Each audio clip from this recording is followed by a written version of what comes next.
mettre à l'honneur le printemps japonais, je vous propose de découvrir un conte traditionnel, Le Dragon ivre, de Catherine Louis et Marie Sellier, aux éditions Piquier Jeunesse. これが日本の伝統的な物語です。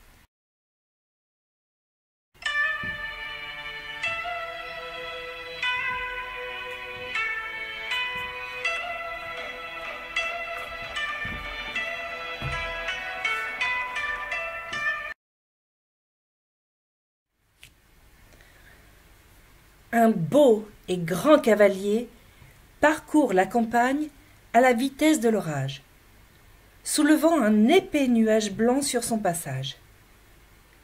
C'est Susanoo, le dieu des tempêtes, l'enfant terrible de la mythologie japonaise.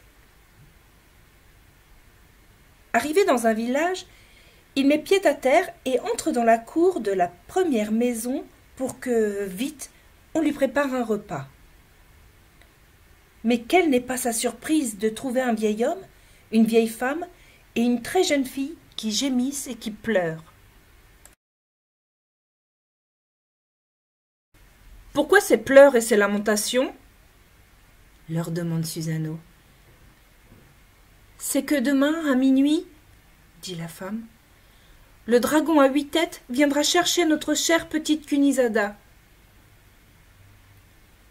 Nous avions 8 filles, ajoute l'homme, toutes plus belles les unes que les autres, mais chaque année, le dragon à 8 têtes vient en dévorer une.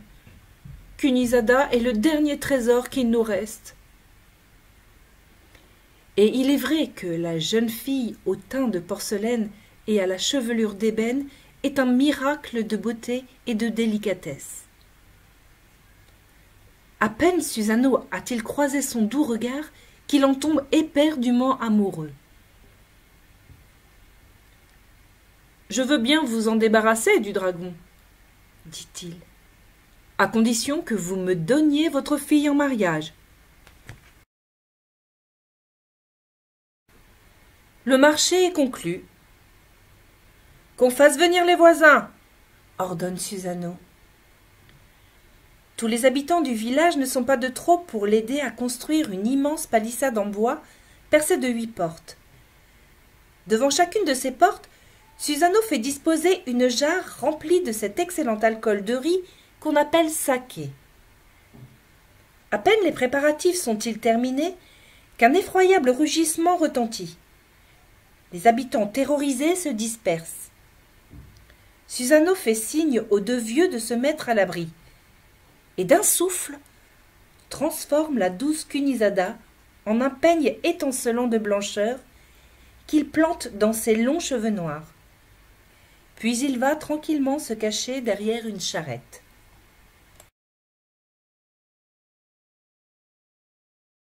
Le dragon apparaît. Il est effrayant. Il est plus grand qu'une montagne et ses 8 gueules lancent des flammes. À la vue de la palissade, ses 16 yeux rougeoient de fureur. Il pousse un nouveau rugissement, prend son élan et tombe en arrêt. Un parfum délicieux vient de chatouiller ses 16 narines frémissantes.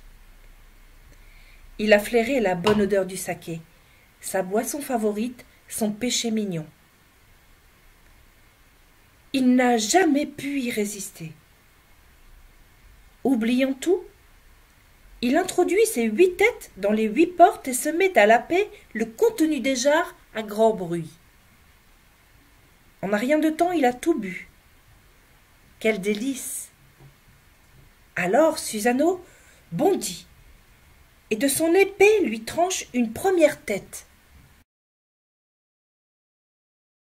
Le dragon se cabre en rugissant de douleur et déploie sa longue queue qui éventre la palissade. Il recule en titubant. Il hoquette. Il est complètement ivre. Ses 7 têtes restantes se tordent et crachent des flammes, mais aucune n'atteint Susanoo, car le dragon louche trop pour bien viser.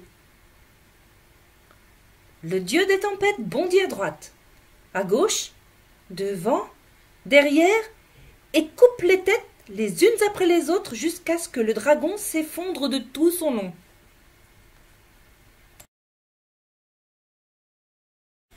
Alors, Susanoo retire délicatement le peigne étincelant de blancheur de sa longue chevelure noire, et d'un souffle fait réapparaître la belle Kunisada, dont le visage s'éclaire du plus tendre des sourires. Les villageois acclament le héros, et le mariage est aussitôt célébré dans la cour de la maison sous une pluie de fleurs et de riz. On raconte que Kunisada sut apaiser les tempêtes du bouillonnant Susanoo, et que tous deux vécurent heureux ensemble durant de très longues années. Leurs enfants et leurs petits-enfants sont les ancêtres des Japonais d'aujourd'hui.